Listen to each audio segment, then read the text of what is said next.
예레미야 40장 말씀을 함께 보겠습니다.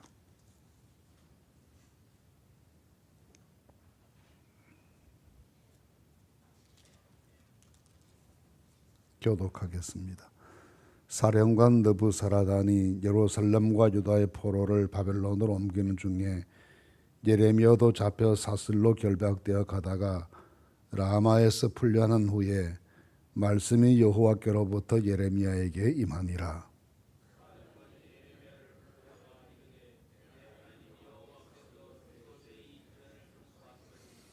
여호와께서 그가 말씀하신 대로 행하셨으니 이는 너희가 여호와께 범죄하고 그의 목소리에 순종하지 아니하였으므로 이제 이루어졌도다. 이 일이 너희에게 임한 것이니라.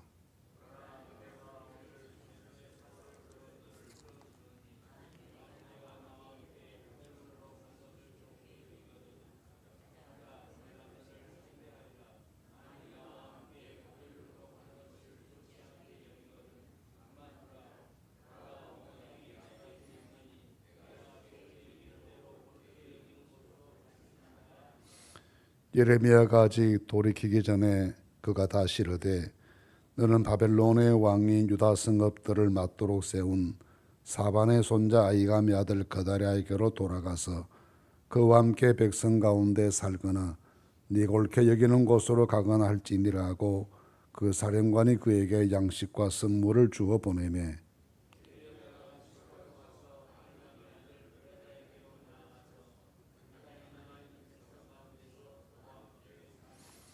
들에 있는 모든 지휘관과 그 부하들이 바벨론의 왕이 아히감의 아들 그다랴에게 그 땅을 맡기고 남녀와 여아와 바벨론으로 잡혀가지 않은 빈민을 그에게 위임하였다 함을 듣고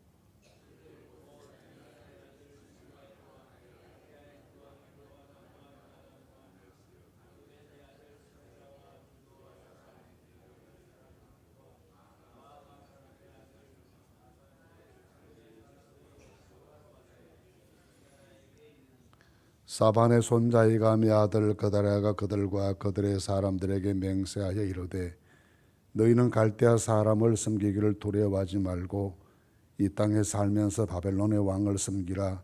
그리하면 너희에게 유익하리라.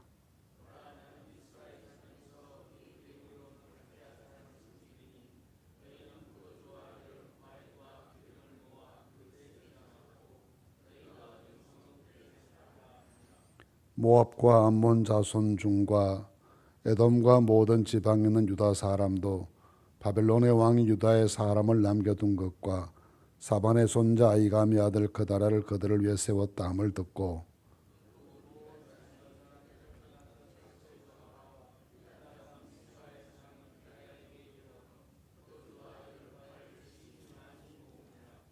가레아의 아들 요하난과 들에 있던 모든 군지휘관들이 미스바에 사는 그다랴에 이르러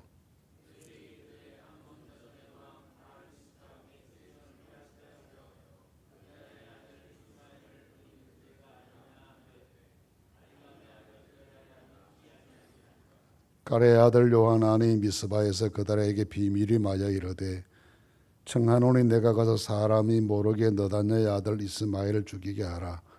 어찌하여 그가 내 생명을 빼앗게 하여 내게 몬 유다 사람을 흩어지게 하며 유다의 남은 자로 멸망을 당하게 하랴 하니라. 그러나 아히감의 아들 그다랴가 가레의 아들 요하난에게 이르되 내가 이 일을 행하지 말 것이니라. 내가 이스마엘에 대하여 한 말은 진정이 아니니라 하니라. 아멘. 오늘 읽은 40장 말씀은 바벨론이 예루살렘을 함락시키고 수많은 유다 백성들을 포로로 바벨론으로 끌고 가고 하는 그 와중에 생겼던 일 가운데 예레미야가 어떻게 되었느냐 하는 부분을 설명하고 있고 또 그 후에 이 지역의 총독으로 임명되었던 그다랴라고 하는 이 지도자를 중심으로 해서 남아있던 백성들이 하나의 세력을 형성하고 새로운 시대를 꿈꾸게 되는데 그 일이 어떤 위험과 도전에 직면하게 되는지 하는 이 두 가지 내용을 소개해 주는 말씀이 40장 말씀입니다. 1절 말씀에 보시면 사령관 느부사라단이라고 했는데 이 사령관은 이스라엘 군대의 사령관이 아니고 바벨론 군대의 사령관이었습니다. 점령군 사령관인 셈입니다. 이 점령군 사령관에 앞서 많은 유다 백성들이 포로로 잡혀가고 난 다음에 남아있는 사람들 중에 또 포로를 데리고 마지막으로 바벨론으로 돌아가는 도중이었습니다. 그렇게 마지막 포로된 사람들 중에 예레미야도 포함되어 있어서 쇠사슬로 결박당한 채 이 바벨론으로 끌려가는데 이 사령관이 그에게 좋은 제안을 합니다. 사슬을 다 풀어주고 난 다음에 나와 함께 바벨론으로 갑시다. 가면 내가 최선을 다해서 당신을 잘 보호하고 그 땅에서 편안하게 살아갈 수 있도록 모든 조치를 다 취할 터이니 나와 함께 가자라고 제안을 합니다. 나에게 좋지 않게 보이거든 이 땅에 어디든지 원하는 곳은 당신은 어디든지 가서 살 수 있도록 자유를 줄 터이니까 동서남북 어디든지 가서 사십시오. 또 혹시 원하면 바벨론의 왕 느부갓네살이 그다랴라고 하는 사람을 총독으로 세워서 이 미스바라는 곳에 거하겠는데 그 사람에게로 가서 그와 더불어 합세해서 유다인들과 더불어 살아도 좋습니다. 어떤 선택을 해도 좋으니까 마음껏 결정하면 허락하겠다라는 제안을 이 군사령관이 예레미야에게 하게 됩니다. 예레미야는 그 제안을 듣고 바벨론으로 가서 바벨론에서 편안하게 여생을 보내도 괜찮겠다 생각이 들기도 했겠고 또 어디든지 가도 좋다고 하니까 자신에게 우호적인 사람이 있는 곳이든지 아니면 고향이든지 어디든지 갈 수 있는 처지였는데 이 예레미야가 선택한 것은 바로 오늘 6절 말씀해 보시면 예레미야가 미스바로 가서 아이감의 아들 그다랴에게로 나아가서 그 땅에 남아있는 백성 가운데서 그와 함께 사니라 했습니다.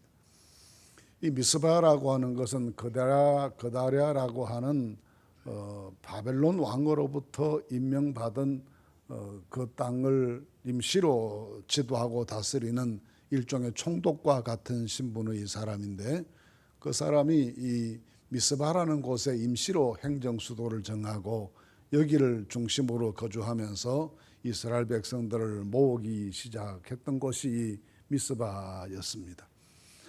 예레미야는 여러 가지 생각을 했겠지만 결국은 이 미스바로 가서 그다랴에게 합류하기로 결심하고 그곳으로 찾아가서 포로로 잡혀가지 않고 남아있던 여러 백성들과 함께 살기 시작했다라는 것입니다.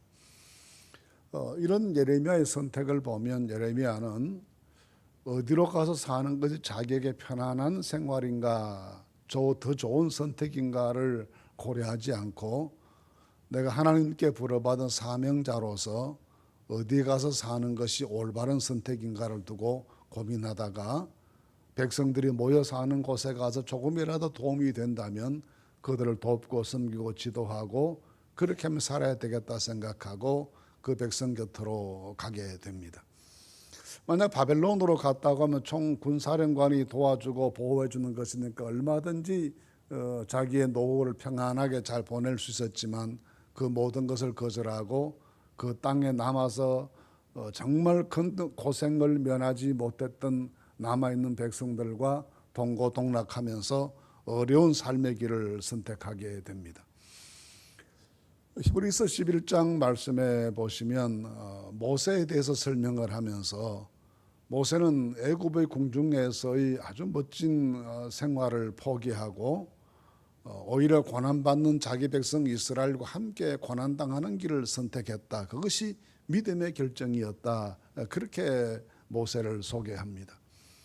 모세도 역시 혼자만의 안위를 생각하고 자신만의 안정된 미래를 생각했더라면 애굽 사람들과 좋게 잘 지내면서 거기에서 귀족의 삶을 살 수 있었겠지만 자기 동족들을 생각하고 그 동족들의 미래를 생각하면서 평안한 그 생활을 포기하고 동족들을 돕고 섬기는 험악한 길로 나아가게 되어 그것이 긴 세월 동안 그의 삶의 고통으로 이어지게 되었지만 그를 통해서 하나님께서 귀한 역사를 이루어 주셨습니다.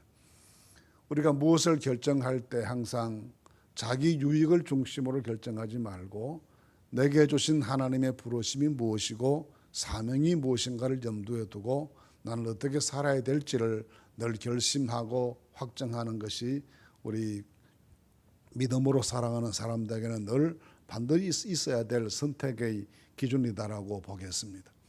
자기 안일보다는 공동체를 먼저 생각하고 미래를 생각하고 하는 이런 예레미야의 생각과 결심이 우리에게도 있어서 항상 이기적인 선택의 기준을 버리고 하나님의 부르심에 순종하고 사명을 따라 살아갈 줄 아는 그 생각이 우리의 생각이 될 수 있어야 하겠습니다. 그 후에 나오는 말씀은 이 그다랴라는 신임 총독이 미스바라는 곳을 임시 수도로 정하고 여기에서 새로운 업무를 시작하게 되는데 이곳을 중심으로 해서 사방에서 많은 흩어졌던 이스라엘 백성들이 몰려와서 함께 새로운 도시를 형성하게 되었다라는 내용이 12절 말씀까지 이어지는 내용입니다. 그 사람들에게 이 그다랴는 우리가 지금은 어쩔 수가 없기 때문에 바벨론의 치하에서 그 다스림을 받고 그들과 함께 좋은 관계를 유지하고 이렇게 지내야 된다. 어쩔 수 없이 이 역사가 이렇게 결정되었으니까 우리가 그렇게 지내면서 여기에 우리가 함께 모여서 결집하고 세력을 만들고 이렇게 해서 훗날을 도모해야지 지금 이 상황에서 무모하게 바벨론에게 도전하거나 저항하는 것은 희생만 가져올 뿐 의미가 없다. 그런 권유를 하면서 함께 바벨론과 여기에서 그 사람들과 잘 지내자라는 권면을 백성들에게 하게 됩니다.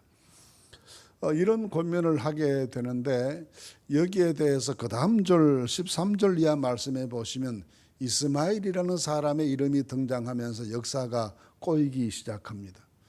이 그다랴는 긴 안목으로 역사를 보았습니다. 지금은 저항하는 것이 성공할 수도 없고 의미도 없는 무모한 희생만 가져올 것이기 때문에 여기에 사람들이 모여들고 경제가 활성화되고 그러니까 우리가 좀 세력이 확장되고 이렇게 해서 민족이 멸절당하는 것을 막고 살아남아야지 훗날도 있는 것이기 때문에 살아남는 것에 우선 초점을 두고 이런 말들을 하게 되는데 이것이 의외의 문제에 봉착하게 됩니다.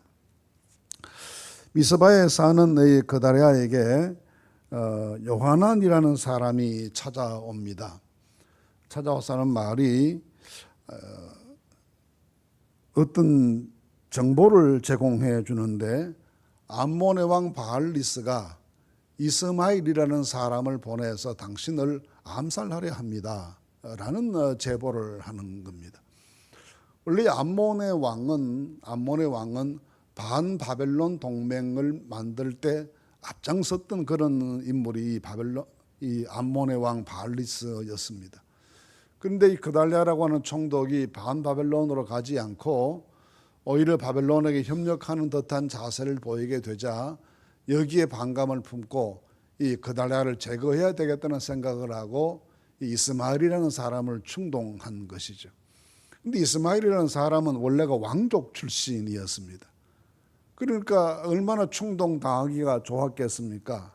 이방 암몬 사람의 왕이 아니 유다의 왕이 되면 당신이 왕이 돼야지 저 그달랴라고 하는 사람이 왕족 출신도 아니고 제사장 출신인데 저 사람이 어떻게 총독될 수 있냐 하려면 당신이 해야 되지 않냐 하고 충동하니까 거기에 미혹되었던 이 이스마엘이 암살 계획을 가지게 됩니다. 다행히도 이 암살 계획이 들통나서 그달랴에게 제보가 되는데 그달랴는 그럴 리가 없다고 생각합니다. 이 상황에서 그 사람이 왜 나를 죽이려고 하겠느냐 하고 그 말을 믿지 않게 되는데 나중에 다음 장에 가시면 결국은 이 그달랴가 이스마엘이라는 사람에게 암살당하게 되고 그나마 재기의 꿈을 꾸었던 이 미스바를 중심으로 해서 모였던 이스라엘 백성들도 화해가 되게 되고 더 큰 어려움에 처하게 되는 이런 결과를 낳게 됩니다. 항상 시험은 어디에든지 있는 것입니다. 오해는 어디에든지 있는 것이고 모함도 가능하고 시기심도 가능합니다. 어려울 때일수록 우리가 시기심과 경쟁심을 버리고 마음과 뜻을 모으는 삶을 살아야지, 작은 일에 시기심을 가지고 서로 질투하고 그렇게 하다가 보면 나라의 앞날 전체가 이렇게 망쳐지는, 한번 꿈틀거려 보지도 못한 채 다시 재기의 꿈이 완전히 무산되는 그런 결과를 가져오게 됐기 때문에 이 일이 얼마나 중요한 역사로 비화되었는지는 잘 우리가 이해하게 됩니다. 그러면서 그달리아에게 있어서도 우리가 비판적으로 볼 수 있는 것은, 그런 제보가 들어왔을 때 이건 아무것도 아니다 하고 혼자 생각하고 판단해 버리지 말고 참으로 그러한가 해서 자세히 더 알아보기도 하고, 이런 내홍이 생겨나지 않도록 예방 조치를 취하고 하는 이런 일들을 소홀히 하면서 결국은 자신도 어려워지게 되고, 한번 다시 일어서 보려 했던 이 미스바를 중심으로 모였던 유대인 공동체들도 와야 되는 어려움을 겪게 됩니다. 작은 시험의 소식이 있을 때 민감하게 기도하고 대처하고 예방하고 이런 신앙적인 노력이 필요하고, 또 어떤 경우에도 우리가 미움과 시기로 일을 하게 되면 큰 것을 놓치게 되고 하나님께 역행하는 일을 가져올 수밖에 없기 때문에 늘 이런 일에 있어서 시험당하지 않고 충동당하지 않는 자세를 가지는 것이 우리에게 필요합니다. 충동당했던 이스마엘의 죄도 크고, 그것을 미리 알려주었음에도 심각하게 생각해 대응하지 못했던 그달의 잘못도 분명 잘못입니다. 우리가 어떤 위치에 서 있든지 간에 이런 역사의 교훈을 잘 헤아려서 믿음의 바른 길을 걸어가기 위해 늘 노력하고, 어려운 일을 사전에 예방하고 기도로 대응해 나가는 이런 자세를 오늘도 꼭 갖추실 수 있게 되기를 바랍니다. 예레미야가 선택했던 길과 이 그달랴가 나중에 선택했던 길의 차이가 여기에서 갈라지게 되는 것이죠. 우리가 항상 자신의 이익이나 생각이나 상식이나 그런 것으로 판단하지 말고 내가 받은 사명이 무엇인지, 내 책임이 무엇인지 이 점을 깊이 생각하면서 무엇이든지 판단하고 결정해 나가면 하나님께서 그 결정을 도우시고 앞날을 축복해 주시리라 믿습니다. 오늘도 우리에게 신중한 믿음의 행로를 걷는 신앙의 노력이 이어지는 이 하루가 될 수 있기를 간절히 바랍니다.